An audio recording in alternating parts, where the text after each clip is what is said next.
तो चलिए आज लियो वाइगोत्स्की के सिद्धांत जो सामाजिक निर्मितवाद थे। वाइगोत्स्की एक सामाजिक निर्मितवाद थे और उन्होंने बताया कि हम जो भी कुछ सीखते हैं समाज से सीखते हैं। समाज से जितने भी कारक है, समाज में जितने भी कारक है, हम उनसे प्रभावित होते हैं और उसी से सब कुछ सीखते हैं। उसके अंतःक्रिया करते हैं तभी हम सीख पाते हैं। और इन्होंने बताया बच्चे स्वयं से नहीं सीखते हैं बल्कि वो समाज से सीखते थे। अभी आपने दो सिद्धांत हम लोग ऑलरेडी डिस्कस कर चुके हैं, पढ़ चुके हैं। उसमें बताया गया, पियाजे ने बताया कि बच्चे स्वयं से सीखते हैं, लेकिन इन्होंने बताया, वाइगोत्स्की ने बताया कि बच्चे स्वयं से नहीं बल्कि समाज से सीखते हैं। तो आइए चलते हैं, सारे पहलू को देखते हैं। वाइगोत्स्की के सिद्धांत क्या है, वाइगोत्स्की ने क्या कहा, इसके बारे में चर्चा करते हैं। सबसे पहले बात आती है इसके प्रतिपादक जो सामाजिक निर्मितवाद के हैं, कौन है? एक रूस के मनोवैज्ञानिक लेव वाइगोत्स्की। इसको जाना जाता है लेव वाइगोत्स्की, इनका नाम है। रूस के मनोवैज्ञानिक थे और इनकी एक प्रसिद्ध पुस्तक है, बुक है, कौन सी? Thought and language. ये भी इम्पोर्टेंट प्रश्न है। थॉट एंड लैंग्वेज किसकी बुक है? तो वाइगोत्स्की की बुक है। और वाइगोत्स्की ने कहा हमारे स्वयं का विकास दूसरे के द्वारा होता है। एक उनका कोटेशन है। वाइगोत्स्की ने कहा कि हमारे स्वयं का विकास दूसरे के द्वारा होता है जो हमसे बड़े होते हैं, जिसको हम MKO के नाम से जानते हैं। MKO क्या है हम आगे डिस्कस करेंगे। अब और इनका कहना था कि जो मानव के मन में जो विकास है सामाजिक व सांस्कृतिक प्रक्रिया के माध्यम से होता है। यानी जो मनुष्य, जो बालक विकास करता है, धीरे धीरे जो विकास करता है वो अंतःक्रिया से विकसित होता है। किसके अंतःक्रिया के? समाज से, समाज के अंतःक्रिया से विकसित करते हैं बच्चे। और जो इनका मन होता है वो संस्कृति से निर्मित होता है। इनका जो मस्तिष्क होता है संस्कृति ही निर्माण करती है। नेक्स्ट पॉइंट है, जो इनका मस्तिष्क होता है वो संस्कृति से निर्मित होता है। इनके कहने का मतलब यह है कि जिस समाज, जिस संस्कृति का बच्चा होता है उसकी सोच उसी संस्कृति के आधार पर होती है। ठीक, इनका टोटल मिला के इन्होंने संस्कृति को फोकस किया है। ठीक, और आगे है कि मन एक संयुक्त संस्कृति निर्मित है जो वयस्क व बच्चों के अंतःक्रिया के परिणाम स्वरूप विकसित होता है। ठीक, जैसा मनुष्य का डेवलपमेंट हो रहा है, उनका मस्तिष्क का विकास हो रहा है, तो जैसा समाज होगा वैसे ही उसके मस्तिष्क का विकास होगा। ठीक, इन्होंने इस पर जोर दिया। आगे क्या है? आगे है कि वाइगोत्स्की जो थे उन्होंने संज्ञानवादी यानी समाजवादी, सामाजिक संज्ञानवादी के नाम से जाना जाता है वाइगोत्स्की को। और इन्होंने संस्कृति के पर बहुत सारे महत्व को दिया कि हमारी संस्कृति का विकास हमसे है, हमारा विकास हमारी संस्कृति से है। ठीक, और नेक्स्ट है क्या कि बालक ज्ञान का निर्माण सामाजिक व संस्कृति के संदर्भ में करता है, जबकि इसके विपरीत हम लोगों ने पियाजे को पढ़ा, सामाजिक संस्कृति का कोई बात नहीं होता था बल्कि स्वयं से होता था, स्वयं से होता था। तो ये सब पॉइंट अगर आपको आए दोनों में कंपैरिजन करने का, कहीं भी एग्ज़ाम में लिखने को, तो आप इस तरीके से लिख सकते हैं। और नेक्स्ट पॉइंट क्या है कि भाषा संज्ञानात्मक विकास का महत्वपूर्ण औजार है। भाषा संज्ञानात्मक विकास का महत्वपूर्ण औजार कहा किसने? वाइगोत्स्की ने। भाषा को इन्होंने बहुत इम्पोर्टेंट दिया था जबकि पियाजे ने इसको इम्पोर्टेंट नहीं दिया था। ठीक, आत्मभाषा के नाम से जाना जाता है और आत्मभाषा हम आगे पढ़ेंगे। ठीक, और आगे संज्ञानात्मक विकास की प्रकृति सामाजिक होती है न कि संज्ञानात्मक होती है। जो कि है इनकी जो प्रकृति होती है वह समाज से निर्मित होती है। बच्चों के अंदर पहले ही संज्ञान नहीं होता है बल्कि समाज से वो भाषा सीखते हैं, फिर भाषा के बाद उनका संज्ञान होता है। ठीक, ये है। और नेक्स्ट पॉइंट है इनका, देखा जाए आगे, ज्ञान बाह्य वातावरण में स्थित व सहयोगी के साथ होता है। एक एक पॉइंट जो भी है क्वेश्चन डायरेक्ट पूछा गया है। तो ज्ञान जो होता है, जो बच्चे का मस्तिष्क का विकास होता है, जो ज्ञान का विकास होता है कहाँ से, वातावरण में स्थित सहयोगी, जबकि पियाजे ने कहा वातावरण में अनुकूलन के साथ होता है, जब यहाँ पर इन्होंने कहा वातावरण में स्थित सहयोगी, सहयोग करके संस्कृति में समाज से सीखते हैं बच्चे। ठीक, एक एक पॉइंट आपको क्लियर होता जाएगा। और समाज की क्या भूमिका होती है, इससे परिवार, समुदाय, मित्र, विद्यालय बालक के विकास की भूमिका निभाते हैं। टोटल क्या है, एक समाज है। विद्यालय को लघु समाज कहा, किसने, डीवी ने विद्यालय को लघु समाज का दर्जा दिया है। ठीक, और नेक्स्ट है कि बालक का विकास उनके सामाजिक सांस्कृतिक परिवेश में होने वाले अधिगम का प्रतिफल है। जो बच्चे सीख रहे हैं, कहाँ से सीख रहे हैं, सामाजिक सांस्कृतिक। ये 2 पॉइंट याद रखना, सामाजिक संस्कृति से अंतःक्रिया, इंटरेक्शन, सामाजिक संस्कृति इंटरेक्शन जहाँ पर भी आएगा आँख मूंद करके वायुगोष्ठकी ही ऑप्शन में सही होंगे। ठीक, अब वायुगोष्ठकी ने कहा, आगे नेक्स्ट है, वायुगोष्ठकी ने कहा बालक में पहले भाषा आती है। इसको ध्यान देना, इतनी बार पूछा गया ये प्रश्न। वायुगोष्ठकी ने कहा बालक में पहले भाषा आती है, फिर विचार आता है। प्रथम भाषा तब विचार, जबकि पियाजे क्या कहते थे, बालक में पहले विचार आता है फिर भाषा आता है। ठीक, यानी पहले वायुगोष्ठकी के अनुसार पहले वो भाषा सीखते हैं, फिर उनके अंदर विचार उत्पन्न होता है, जबकि पियाजे ने बताया कि पहले बच्चों में चिंतन होता है फिर वह भाषा सीखते हैं। ठीक, अब यहाँ पर ये भी कह सकते हैं कि पियाजे ने बताया कि पहले बच्चों में संज्ञानात्मक होता है न कि सामाजिक होते हैं। ठीक, जबकि वायुगोष्ठकी ने बताया कि पहले बच्चे सामाजिक होते हैं फिर संज्ञानात्मक होते हैं। दोनों क्वेश्चन यहाँ से रिलेट करके अपना नोट्स बना लीजिएगा। ठीक, अब आगे इनकी कुछ अवधारणाएं हैं, बहुत इम्पोर्टेंट है, इन अवधारणाओं को हम समझेंगे। यही जो कॉन्सेप्ट है, अगर इसको समझ लेते हैं तो आपको इस जो सिद्धांत है इसमें बहुत टफ नहीं है, लेकिन इस अवधारणा को, इस कॉन्सेप्ट को बच्चे समझ नहीं पाते हैं। चलिए हम स्टार्ट करते हैं। सबसे इम्पोर्टेंट चीज ZPD। ZPD क्या होता है इसको समझते हैं पहले। ZPD लिखा है समीपस्थ विकास का क्षेत्र, जोन ऑफ प्रॉक्सिमल डेवलपमेंट के नाम से ZPD जाना जाता है।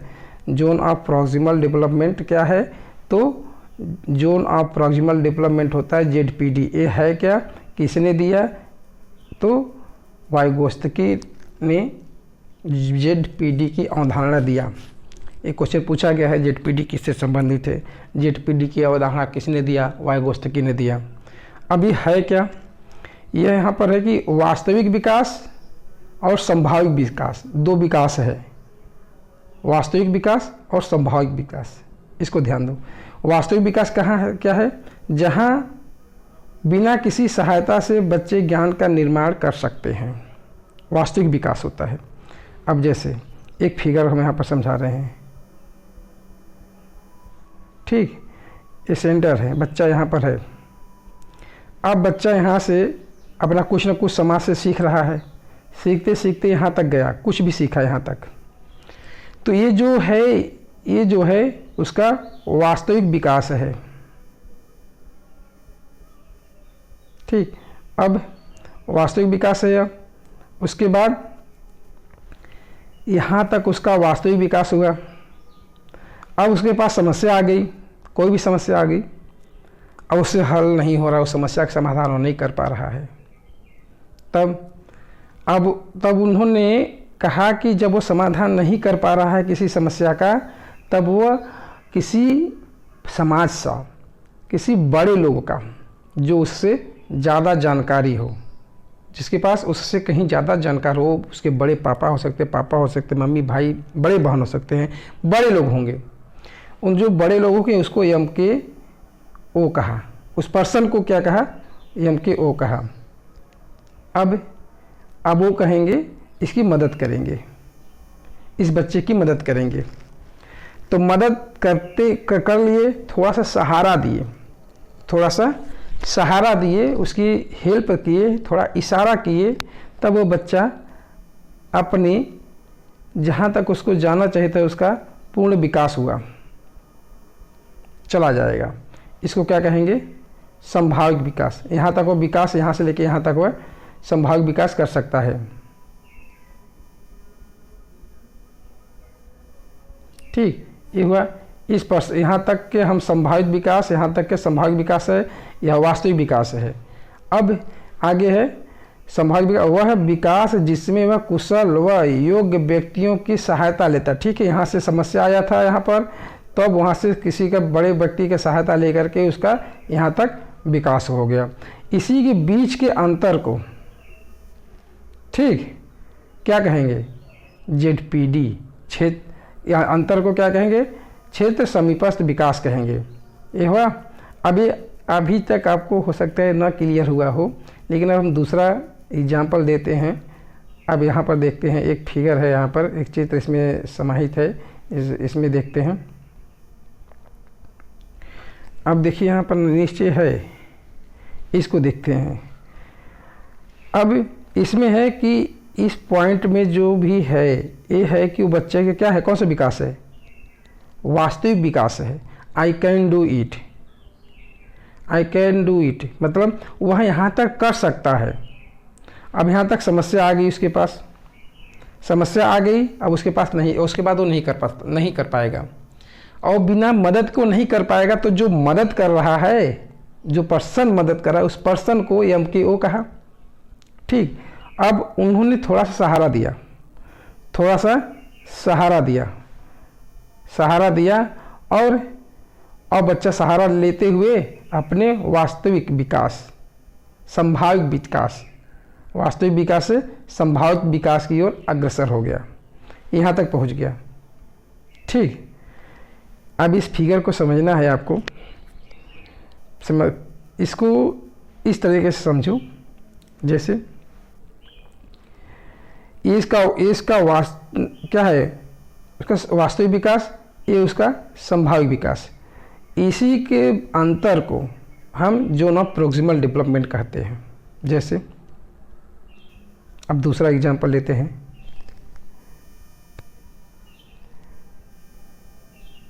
क्या है कि अगर आप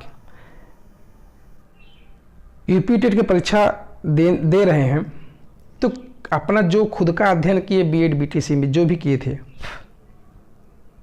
उसको कुछ आपके माइंड में होगा। उसको पढ़ने के बाद आपने यूपी टेट में कितना नंबर पाए? मान लो उसको पढ़ने के बाद आपने 70 नंबर पाया। अपना नोट्स पढ़ने के बाद अपने एफर्ट से आपने यूपी टेट में 70 नंबर प्राप्त कर लिया। अब किसी बड़े लोग, वहाँ पर आपके भाई हो सकते हैं, आपके टीचर हो सकते हैं, आपके कोई भी हो सकता है, बस शर्त यह है कि उस आपसे नॉलेज में बड़े हों, आपसे स्किल में बड़े हों, ठीक, ज़्यादा हो।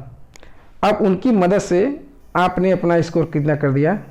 120। क्लियर हुआ? आपने पहले कितना पाया था? 70। अब फिर उसके बाद कितना पाया? 120। अब जोन ऑफ प्रोक्सिमल डेवलपमेंट क्या है? ZPD बराबर वास्तविक संभाविक विकास माइनस वास्तविक विकास।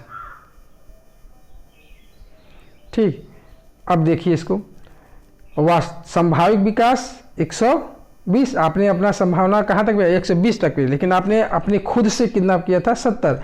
संभाविक विकास 120 माइनस वास्तविक विकास 70, कितना हुआ? बराबर 50। 50 ये क्या है? ये ZPD है। समझ में आया? नहीं आया होगा, कोई बात नहीं। चलिए फिर से समझते हैं इसी को, यहाँ पर थे हम लोग, इसको फिर से समझते हैं।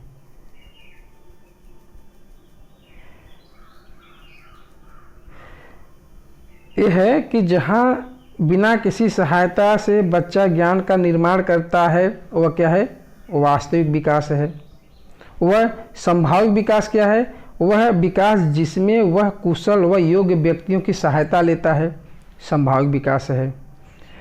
इसके बीच के अंतर को समीपस्थ विकास कहा जाता है। यही है। अब देखिए आगे क्या है। यही है, जैसे आप सभी लोग यूपी टेट सी टेट में अपने स्तर से, आपने जितना आपका स्तर था, जितना आपका माइंड था, उसमें मेहनत कर अपने दम पर 100 नंबर प्राप्त किए। और मेरी मदद से जो भी आपसे बड़े हों, स्किल में बड़े हों, ज्ञान में बड़े हों, उनकी मदद से या उनका नोट्स लेकर के, चाहे कुछ भी हो सकता है, उनकी मदद से आपने 120 नंबर प्राप्त किया। 120 नंबर प्राप्त किया। इन दोनों के बीच के अंतर को क्या कह रहे हैं? ZPD कह रहे हैं। यही तो हुआ। अब इसमें और कुछ फिर से समझाते हैं। अब इसमें कुछ टर्म यूज किए थे। ZPD की अवधारणा किसने दिया था? वाइगोत्स्की ने दिया है। और मोर नॉलेजेबल अदर, ये क्या है? MKO वह पर्सन है जो आपकी मदद कर रहा है 120 क्वेश्चन लाने में, 120 नंबर लाने में। ठीक, वो कौन हो सकता है? कोई भी हो सकता है। देखो आगे पढ़ते हैं। वाइगोत्स्की के अनुसार विचारों, मूल्यों, भाषा का ज्ञान बालक में बड़े व्यक्ति जैसे माता पिता, शिक्षक सहयोग से सीखता है, उसे MKO कहें। MKO कहा। MKO क्या है? हमारे बड़े लोग, हमारे से जो स्किल में बड़े हो, हमसे ज्ञान में बड़े हो, वो उस पर्सन के लिए MKO होते हैं। MKO की अवधारणा किसने दिया? किसने दिया? वाइगोत्स्की ने कहा। तो ये भी को बहुत कठिन नहीं है, सिंपल है।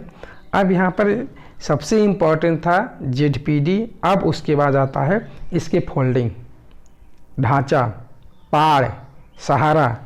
इसके फोल्डिंग को हिंदी में ढांचा, पाड़, सहारा आदि नाम से जाना जाता है। अब ये क्या है? अब यहाँ पर है कि इसमें यदि बालक को थोड़ा सा सहायता मिल जाए तो वह दूसरे स्तर तक प्राप्त कर लेता है, प्राप्त करना सीख जाता है। थोड़ा सा भी सहारा दे दिया जाता है तो वह सीख जाता है। और यह प्रक्रिया के लिए एक मचान या ढांचा का कार्य करता है। यह प्रक्रिया जो होता है एक मचान, इसके फोल्डिंग का कार्य करता है। इसलिए हमारी बाहरी व्यक्ति से सहारा बच्चे के लिए सीखना इसके फोल्डिंग कहलाता है। अब इसके फोल्डिंग सामान्य भाषा में समझो। ये तो लिखने वाली बात हो गई। अब देखिए क्या होता है कि MKO वह बड़े लोग होते हैं जो हमारी मदद करते हैं। और इसके फोल्डिंग क्या है? वह मदद हमारा इसके फोल्डिंग है। वह मदद ही, वह हमारा सहारा ही उस बड़े लोग का हमारे लिए क्या है? इसके फोल्डिंग है। ठीक, अब दूसरा एग्जाम्पल से समझते हैं। आप साइकिल चलाना सीख रहे हैं।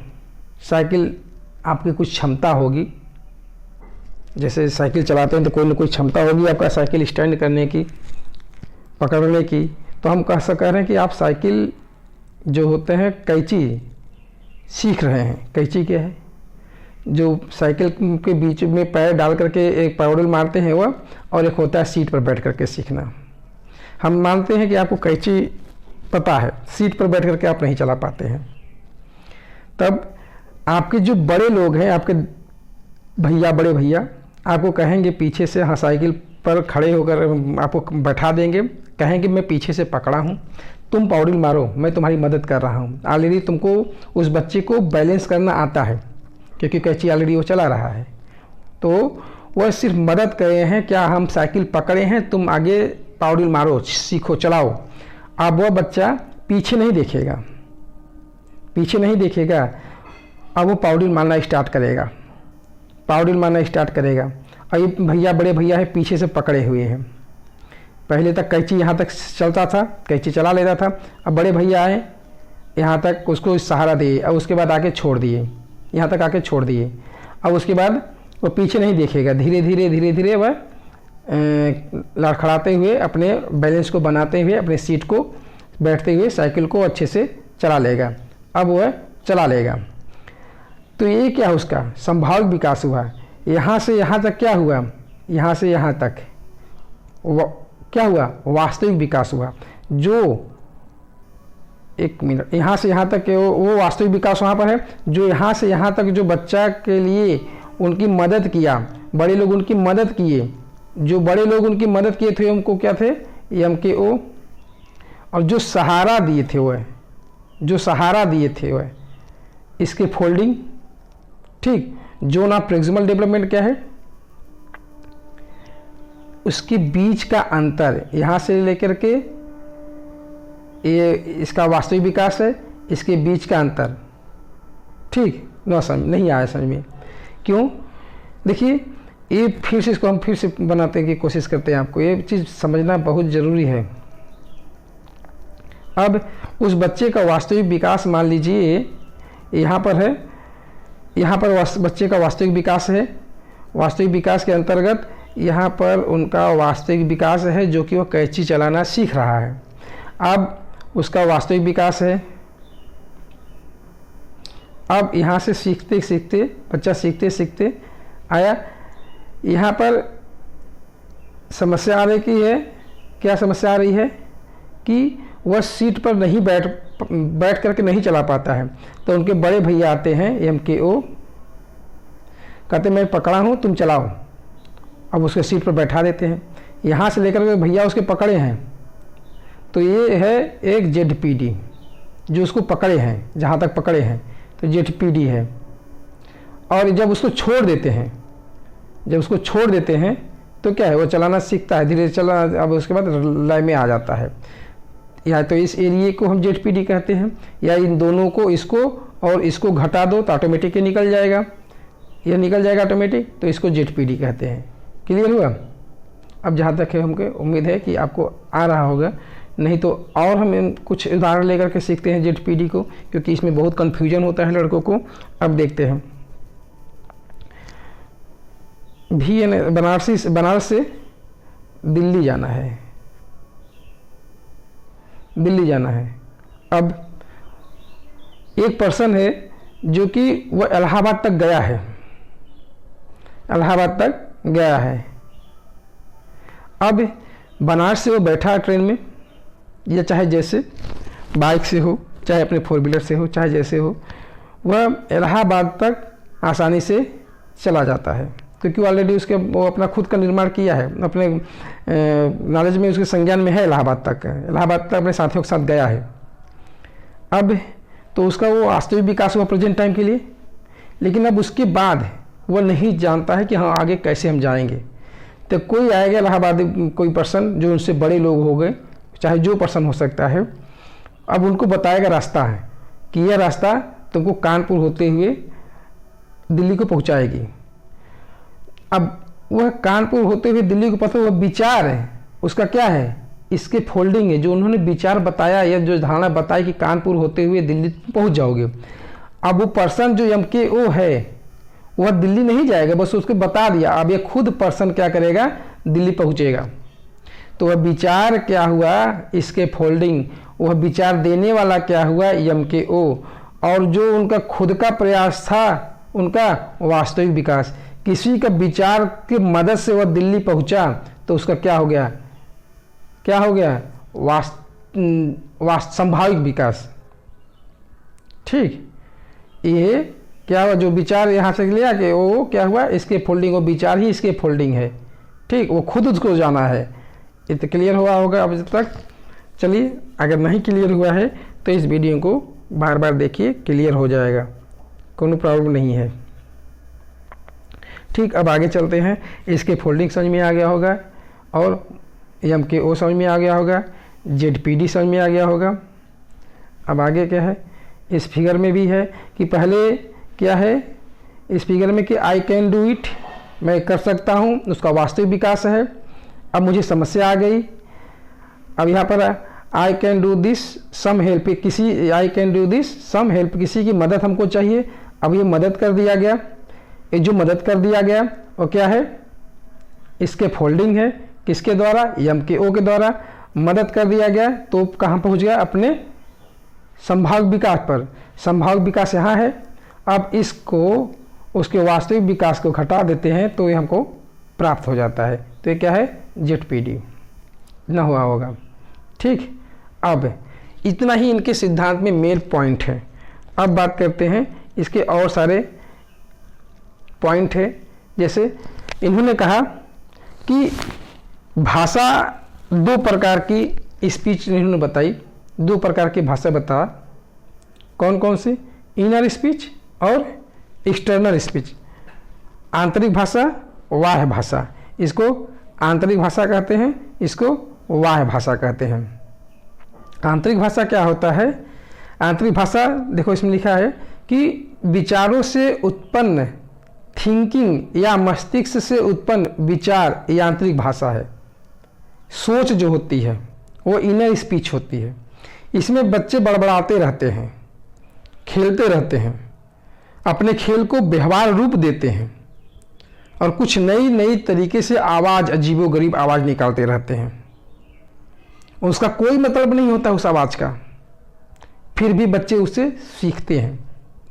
इस भाषा को इनर स्पीच कहे। अब जैसे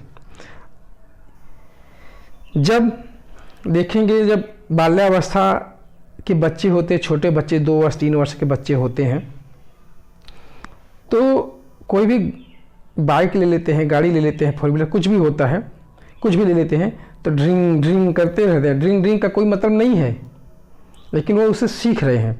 और कुछ ऐसे शब्द बोलेंगे उस शब्द का कोई वजूद ही नहीं है, आपने कहीं सीखे ही नहीं हो, आप भी नहीं सीखे होंगे। अब उसका क्या है कि वह जो भाषा, उसको कोई भाषा नहीं है, वह बस एक बच्चों का विचार है, बच्चों का विचार है, वो सोच है, आंतरिक सोच है, जिसके कारण से अपने खेल की गति को, खेल के व्यवहार, खेल का जो मज़ा ले रहा है, अपने खेलने की प्रक्रिया को एक गति दे रहा है, एक व्यवहारिक रूप दे रहा है। अगर वह आवाज़ नहीं निकालेगा तो उसको मज़ा नहीं आएगा खेल में। तो एक तरह से क्वेश्चन है कि आया है कि जो बच्चे बड़बड़ाते रहते हैं वो कौन सी स्पीच होती है, इनर स्पीच, आंतरिक भाषा होती है। क्यों करते हैं, ये अपने व्यवहार को एक आधार बनाते हैं, अपने खेल को एक नया रूप देते हैं। ठीक, यही है जो बच्चे बड़बड़ाते रहते हैं, छोटे बच्चे बहुत प्रश्न पूछते रहते हैं, कुछ भी अपनी भावनाओं चिंतन करते रहते, दीवा सपने में रहते हैं, पूरा कुछ भी उन कहानियों से भरपूर हो जाते हैं, देखते रहते हैं, अपना कुछ ना कुछ बोलते रहते हैं। और जो बड़बड़ाते रहते हैं उसे हम वाइगोत्स्की ने क्या कहा, इनर स्पीच कहा। ठीक, ये प्रारंभिक भाषा होती है। इन्होंने वाइगोत्स्की ने कहा यह प्रारंभिक भाषा होती है, इसी से बच्चों का विकास होता है। जब वो बड़बड़ा रहे हैं तो उसका कोई, उसमें कोई शब्द नहीं है, और शब्द है भी तो उसका कोई मतलब नहीं, बच्चा नहीं समझ रहा है। लेकिन इसी शब्द को समझने लगता है कब, जब वो समाज से सीखता है कुछ ना कुछ भाषा, उस शब्द से रिलेटेड कोई ना कोई बच्चा, बड़े लोग कुछ शब्द बोलते हैं तो उसे वह सीखने लगता है। ठीक, इसमें भाषा नहीं होती है, इनर स्पीच में भाषा नहीं होती है, सिर्फ क्या होते हैं, विचार होते हैं। और वो ऐसे विचार होते हैं उसका कोई तार्किक नहीं होता है, कोई मतलब नहीं होता है, उस बच्चे के लिए मतलब है, समाज के लिए कोई मतलब नहीं है। ठीक, अब नेक्स्ट एक्सटर्नल स्पीच। इसमें भाषा होता है, ये शब्द होते हैं इसमें, ये बड़े लोगों का विचार में परिवर्तित करते। बड़े लोग जैसे हम लोग बात करते हैं तो बच्चों हम लोगों की तरह बात करना सीखते हैं टूटी भाषा में। अब वही जब टूटी भाषा में भाषा सीखने लगते हैं, ध्वनियों में व्यक्त करने लगते हैं अपने विचार को, तो उसको क्या कहा, एक्सटर्नल स्पीच कहा। देखिए क्या लिखा है इसमें, शाब्दिक भाषा, इसे शाब्दिक भाषा भी कहा जाता है। इसमें बालक अपने विचारों को ध्वनियों में परिवर्तित कर देता है। अब जो अपने उसके अंदर जो विचार थे, बड़बड़ा रहा था, अब उसको ध्वनि में परिवर्तित कर दिया, कोई भाषा में परिवर्तित कर दिया, तो दूसरे से बात करना सीख लेता है। दूसरे से बात करता है, पापा मेरे बाइक में पेट्रोल ख़त्म हो गई है, इसमें पेट्रोल भरवाइए वगैरह, अब स्टेशन आ गया, इलाहाबाद आ गया, बनारस आ गया वगैरह, यहाँ से के चला, वो सब अपने भाषा में उसमें व्यक्त कर लेता है। इसको क्या कहें, एक्सटर्नल स्पीच कहें। ठीक, अब नेक्स्ट है आपका भाषा यंत्र। भाषा यंत्र क्या होता है, ये भाषा यंत्र का कॉन्सेप्ट किसने दिया, भाषा यंत्र का कॉन्सेप्ट दिया है वाइगोत्स्की ने। हाँ, एक चीज़ और याद रखना, जो अभी इसमें अभी हम पढ़ें कि इंटरनल स्पीच को पियाजे ने क्या कहा। पियाजे ने इसको आत्मकेंद्रित कहा, इंटरनल स्पीच को। एक क्वेश्चन आया है तो इसको ध्यान देना। ठीक, अब भाषा यंत्र का विकास किससे संबंधित है? वाइगोत्स्की से संबंधित है। ठीक, ये है क्या? यह भाषा के, देखिए इसमें लिखा है भाषा के सभी गुण विचार, भाव, अनुभव, कौशल, ज्ञान, नैतिकता आदि अनुभव निम्न प्रकार से प्राप्त होते हैं। कौन कौन से? उन्होंने 3 प्रकार के अधिगम करने के तरीके बताएं और वह तरीका एग्जाम में पूछा जाता है कि कौन सा वाइगोत्स्की से संबंधित नहीं है। तब अब क्या है कि भाव, विचार, अनुभव, कौशल को कैसे व्यक्त करते हैं बच्चे, कैसे सीखते हैं, किस तरीके से सीखते हैं, वाइगोत्स्की ने बताया। क्या बताया? पहला है, फर्स्ट पॉइंट है यहाँ पर, अनुकरण द्वारा सीखना, इमिटेटिव लर्निंग। ये क्या है? अनुकरण द्वारा, नकल करके सीखते हैं बच्चे। वाइगोत्स्की ने कहा कि बच्चे जो होते हैं समाज से नकल करके सीखते हैं, उसके मम्मी पापा, परिवार ही जो होता है परिवार, उससे सीखते हैं। जैसा परिवार होगा उस तरह से वो सीखते हैं। अगर बच्चा कोई गलती करता है, बाल्यावस्था या किशोरावस्था में बच्चा गलती कोई करता है, तो वाइगोत्स्की ने साफ साफ बताया कि उस बच्चे की गलती नहीं है, बल्कि उस परिवार की गलती है। उसको जब कोई बच्चा कॉलेज में जाता है और बदतमीजी करे, तो उस बच्चे की गलती नहीं है, वो समझ जाते हैं कि इसका संस्कार ही ऐसा, इसके खानदान की बात करते हैं, खानदान से ही कमी है यह। तो इसलिए बच्चे को कंट्रोल है, ज़रूरी है, और क्या सीख रहा है ये आपको नज़र रखना है। आपसे वो सीख रहा है तो आपको अच्छा व्यवहार करना होगा बच्चे के सामने, तभी वह आपके साथ अच्छा व्यवहार करेगा, और अच्छा व्यवहार आपके साथ करेगा तो समाज में अच्छा व्यवहार करेगा, कॉलेज में अच्छा व्यवहार करेगा, स्कूल में अच्छा व्यवहार करेगा। उसका नाम होगा, परिवार का नाम होगा, समाज का नाम होगा। तो यह क्या है? अनुकरण द्वारा सीखते हैं बालक। इसमें क्या है? बालक अनुकरण के द्वारा ही भाषा अधिगम एक व्यक्ति से दूसरे व्यक्ति तक पहुंचता है और प्रकट करते हैं। तो वही बात, एक व्यक्ति से दूसरे व्यक्ति तक भाषा का निर्माण करते हैं, भाषा का अधिगम करते हैं, भाषा से अधिगम करते हैं। और जैसी भाषा, जैसा टोन जहाँ का होगा, वहाँ का टोन हम लोग बच्चे के या व्यक्ति के टोन से समझ में आ जाता है कि किस एरिया का है, किस क्षेत्र का है। तो अनुकरण एक ऐसी चीज़ है, जैसे कुछ लोग पढ़ना शब्द हम अक्सर देखते हैं, बिहार के लोग इसको पढ़ना कहते हैं, पढ़ना। लेकिन पढ़ना अगर कोई कहा तो मान लिया जाता है कि हाँ बिहार का है, होगा मेरी नज़र से, क्योंकि वहाँ पर पढ़ना ही कहा जाता है, कहते हैं। अक्सर लोग, बड़े बड़े प्रोफेसर लोग इस तरह से बात करें, पढ़ना नहीं कह सकते हैं। हाँ, वो अगर आउटर के होंगे, अगर कहीं अंदर के होंगे तो उसकी बात अलग है। तो सीखे, उसके संस्कृति में है वह, उसको चेंज करना बड़ा मुश्किल है। हाँ, चेंज किया जा सकता है। अब दूसरा है, चेंज कैसे किया जा सकता है? उसको निर्देशन दे करके। अगर कोई बच्चा कोई गलत काम कर रहा है तो उसको निर्देशन दो। और निर्देशन कौन देगा? और बड़े लोग देंगे। इंस्ट्रक्शनल लर्निंग इसको कहते हैं हम, बड़े लोग देंगे निर्देशन। ठीक, इसमें बालक किसी प्रौढ़ व्यक्ति जैसे अध्यापक, अभिभावक के निर्देशन के माध्यम से स्वयं से सीखता है। अगर कोई बच्चा गलत काम कर रहा है तो उसको तुरंत उसको निर्देशन दो, उसकी मदद करो कि ऐसे नहीं ऐसे कहो, ऐसे नहीं ऐसे करो। शब्दों का, वाणी का, क्रिया का कोई भी काम हो सकता है। ठीक, और जब वो निर्देशन दे दिए आप, अच्छे तरीके से सीखा है, अच्छे तरीके से आप अनुकरण किया है, आपने अब उसको अच्छे से मैनेज किए हैं, तब उसको समाज में जाएगा। तो समाज में जाने के बाद उसका सहकारी अधिगम होगा। सहकारी मतलब कोलैबोरेटिव लर्निंग का मतलब होता है एक इक्वल, अपने साथियों के साथ इक्वल एज में जो बालक, हम किस बालक में बाल्यावस्था के हैं तो बाल्यावस्था के ग्रुप में जाएगा, बाल्यावस्था के ग्रुप में जो भी होगा 3 से 5 वर्ष के बच्चों में जो भी होगा, 2 से 6 वर्ष के बच्चों में जो भी होगा, वो एक ग्रुप बनेगा। सबसे ज़्यादा अधिगम इसी ग्रुप में बच्चे सीखेंगे। ऐसा नहीं कि एक 3 वर्ष का बच्चा है, एक 12 वर्ष का बच्चा का साथ मैनेज कर लो, अच्छे से सीखेंगे, ऐसा हो नहीं सकता है। सबसे ज़्यादा अधिगम बात करते हैं तो एक ग्रुप में होना चाहिए, कोलैबोरेटिव लर्निंग होना चाहिए। कोलैबोरेटिव लर्निंग का मतलब होता है इक्वल एज का होनी चाहिए। ठीक, इसमें लिखा है, इसमें बालक अपने साथियों के साथ विशिष्ट कौशल को समूह बनाकर के ग्रहण करते हैं, अर्थात समान उम्र के बालक के साथ अधिगम करते हैं। ठीक, यहाँ से आपको सीखना पड़ेगा अनुकरण, निर्देशन, कोलैबोरेटिव लर्निंग। इन दोनों में से वाइगोस्टी से संबंधित नहीं है, तीनों दे देगा। एक हो जाएगा प्रयोग विधि, खोज विधि, अन्वेषण विधि, कुछ भी ऐसा, तो आपको इसमें छाड़ना पड़ेगा। ठीक, तो ये तीनों पॉइंट आपको क्लियर हुआ। बस इतना ही है इस सिद्धांत में, और इससे ज़्यादा नहीं पूछा जाता है। ठीक, ओके।